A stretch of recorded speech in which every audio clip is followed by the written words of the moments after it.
Alex, and usually this is the part where if I had any like personal life updates, I would like share it and you all would clap. I feel like a lot of comedians do that to start the show. Be like, event, and everyone's like, woo! I don't have any life updates, but I am jealous of the people who do. So this is what we're gonna do. We're gonna play a game where I'm gonna make up bullshit about my life, and you all are gonna cheer for it. So I get that dose of serotonin before I start. So I just got a raise at work. Woo! Great, you guys are good at this. I'm pregnant. Yay! Who's the father? I don't know. I'm gonna abort it. Okay, good. That was a test to see how many Catholics there are in the audience. I'm good. We're on stable ground. I just want a free plane ride. Woo! Yay! And it's because I'm getting kicked out of the country. Yeah! Thank you. Well, at least one person is sad to see me go. Yeah, so that last one is actually true. Yeah, the free plane ride is not, though. I did have to pay for the plane ride myself. Yeah, it was kind of funny. I got a letter in the mail from the government, like I signed it, from government. And it said, yeah, you can't be here, but we're Spanish, so we're not going to do any of the work. We're taking you out. You have to go on your own. It's called self-deportation. So I'm doing that in 2 days. But in the meantime, I thought it would be nice to do a little set about my time in Spain, how it's been before I go. It's been really interesting, living in a Catholic country and being quite visibly queer. Old Spanish ladies pass me on the street and they go like this. That is true. I can tell they're just thinking, I don't know what that thing is, but I know it's cavorting with the devil. And like, they're not wrong. But you may think that I moved to Spain because I could speak Spanish. You would be wrong. I can't speak Spanish. I came here to become an English teacher. You may think I became an English teacher because I could speak English. You would also be wrong. I'm very bad at English. My students would be like, how do you spell restaurant? And I'd be like, I don't know, look it up.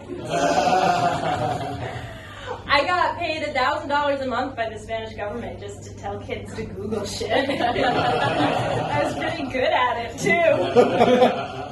But what's funny is, I was a language assistant. The actual English teachers that they hired, a lot of them didn't know how to speak English at all. You'd think that would be a basic requirement for English teachers. But it wasn't. On one of my very first days, a teacher came up to me very cheerful and said, hey, there's going to be a bomb threat today. And I was like, what? Did they call it in advance? What the fuck? Or is this just like your personal prediction? Like you're like, oh, I'm getting bomb threat vibes today. She meant fire drill. So in that moment, I got to do my first English lesson. I had this one teacher who said that he set all of his word problems in New Haven because New Haven isn't real. So for those of you who maybe don't know U.S. geography, here's a fun fact. New Haven is real. It's the biggest city in Connecticut. And I said, no, New Haven is real. And he said, no, they made it up for the Truman Show. I said, no, it's real, I've been to it. And he said, or have you just seen the Truman Show? One of my favorite teachers, I loved him so much because he literally did not speak English at all. And his class was in English. So he would have these PowerPoints that he clearly downloaded from online in English. And he didn't know what they said. So the kids would be like, hey, what does that mean? And he'd go, Sometimes he'd point at words and ask me to explain them. One time he said, Alex, explain this. I looked up at the screen. The word was down. How do you explain the concept of down? I was like, And the kids seemed to get it. The other thing was, I kept correcting him on his pronunciation, because that's what I'm supposed to do as a language assistant, correct him on the pronunciation. And he'd say, oh, uh-huh, and then not do it. Which was a problem, because the words he would mispronounce would be things like, he was a technology teacher, so they did a lot of building materials. Cement, he would pronounce as cement. And he would tell the kids a lot about the importance of strong cement. And engine, he would pronounce angina. And he would teach the kids about the inner workings of the angina. And would not change it when I asked him to. One of the most interesting things was that I was placed in a gym class, which is weird because even in American gym classes, we don't speak that much English. The gym teacher just kind of goes, and then vaguely gestures to a basketball hoop, and you have to figure out the rest on your own. So it was strange to be placed there, but also it was COVID, so they couldn't do their normal sports. They had to come up with new games because they didn't want the kids breathing on each other or getting their bodily fluids on each other, which is tough because breathing and excreting body fluids are the two main things that teenagers do. So my gym teacher was like, all right, fuck it. Everybody get in pairs and try to touch each other's kneecaps. And I was like, surely there's a better game we could be playing. So I went to the other gym teacher and I was like, hey, what are you doing with your kids? And he was like, oh, we just started our javelin unit. I look over, all the kids on one side of the field are throwing javelins. And then the kids on my side of the field are kneecapping each other. But then we got to the juggling unit. Do you know what kind of chaos you invite when you teach middle schoolers to juggle? But the thing is, if they didn't learn to juggle by the end of the semester, they failed gym. Can you imagine that? Like, I would die of embarrassment if that were me. You get a bad grade in school. You feel like a fool. You don't learn to juggle and you fail gym. You're not even a good fool. You're the worst clown and you got voted out of the circus. My favorite story of teaching here in Madrid was I had this kid, and he was one of those kids who was on the younger end, 12, and he thought that saying anything inappropriate was the same as a joke. So I'd be like, what kind of animal is this? Doing my best teacher voice. And he'd say, smoke weed. And I'd say, no, I don't think that animal does smoke weed.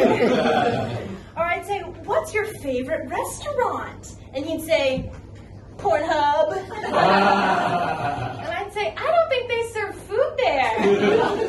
So one time, I was doing a colors exercise, and I was showing him the color red. And I said, what color is this? And he said, soy daltónico. So some of you probably speak Spanish, but I didn't. So I thought, oh, he's doing a dirty joke. But here's the thing. The only thing worse than having a kid you're teaching tell a dirty joke is when a kid you're teaching tells a dirty joke and you don't get it. Yeah. Because kids are wild animals. You can't show them any weakness or they'll pounce, they'll tear you apart. So I had to pretend like I got it. I was like, yeah, okay, good one, kid. Anyway, what color is it? And he went, green. And in my head, I'm like, you little shit, you know it's red. You know it's red. It's red, but I can't say that to him. I can't say that. So I'm like, you're close. Try again. And he goes, soy daltónico. And at this point, like, his friends are laughing, like, they're all in on it. And I'm like, oh, this must be a really dirty joke this kid is telling. Okay, I get it. You're daltónico. I'm daltónico. We're all daltónico. Whatever. What color is it?